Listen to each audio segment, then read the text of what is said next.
तो मैं अपनी रूप से आपको खुले मन से बताता हूं, खुद मुजफ्फरनगर में मेंबर ऑफ पार्लियामेंट लोक दल का लड़ेगा और नलके के निशान होगा। आप इस बात से निश्चिंत रहिए। सभी लोगों ने विस्तार से चर्चा की और विस्तार से विकास कार्यों के बारे में भी चर्चा हुई। मैं आप लोगों से एक अनुरोध करना चाहता हूं कि विधायक के पास एक लिमिटेड फंड होता है। देश और प्रदेश के अंदर जो सरकार चल रही है उससे आप भली भांति परिचित हैं, और जो हमारे जनपद के जो अपने आप को बड़े नेता मानते हैं भारतीय जनता पार्टी के, उनका काम दूसरों के पत्थर पर अपना पत्थर लगाने का है। आपने देखा होगा अब से कुछ समय पहले एक टेंडर हुआ था, दिन भी नहीं निकलने दिया था बुढ़ाना विधानसभा के अंदर, उन्होंने अपना पत्थर लगाने का काम किया था। हमारे जितने भी तमाम जिला पंचायत के मेंबर यहां बैठे हैं, उनको 1 रुपए का काम इस जिला पंचायत के अंदर नहीं मिला। पर मैं अपने भाइयों से अनुरोध करता हूं कि आप अपने क्षेत्र में अपना आना जाना बनाकर रखो।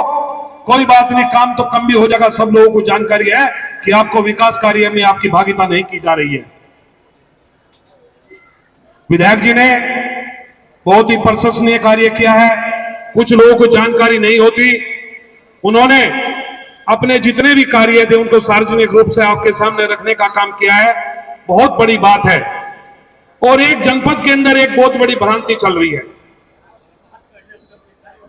गांव से कार्यकर्ता फोन करता है जिसको पार्टी से लगाव है और अपने नेता के प्रति लगाव है और अपने जनपद के अंदर अपनी बात को रखना चाहता है, तो मैं आप लोगों के बीच में एक बात स्पष्ट रूप से कहना चाहता हूं, यह जनपद लोकदल का जनपद है, लोकदल का था, लोकदल का रहेगा, और इस जनपद में लोकदल का ही मेंबर ऑफ पार्लियामेंट जनपद मुजफ्फरनगर की लोकसभा से चुनाव लड़ेगा।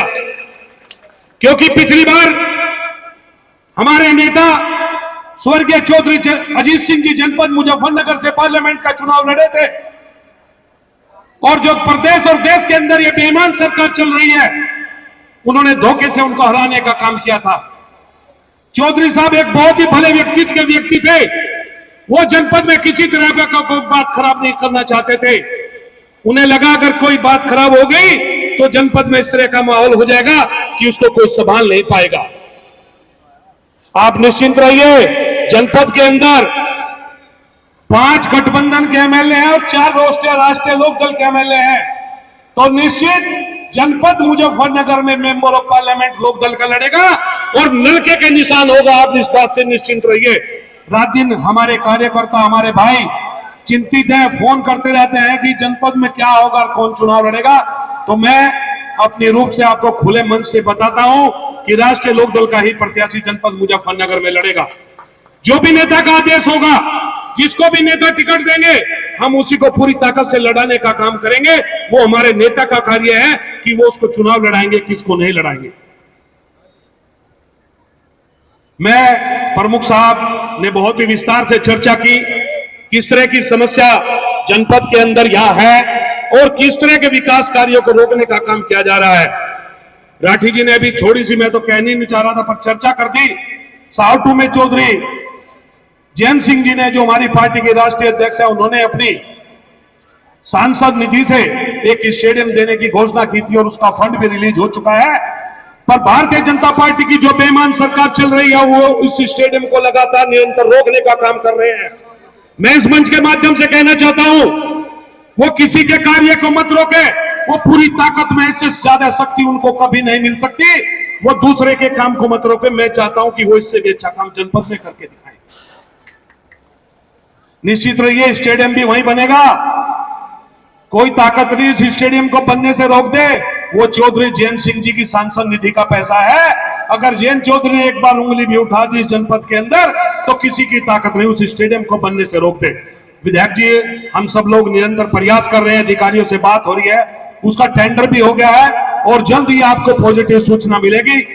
मुझे बोलने के लिए राठी जी ने यह मौका दिया, उसके लिए बार बार धन्यवाद देता हूं।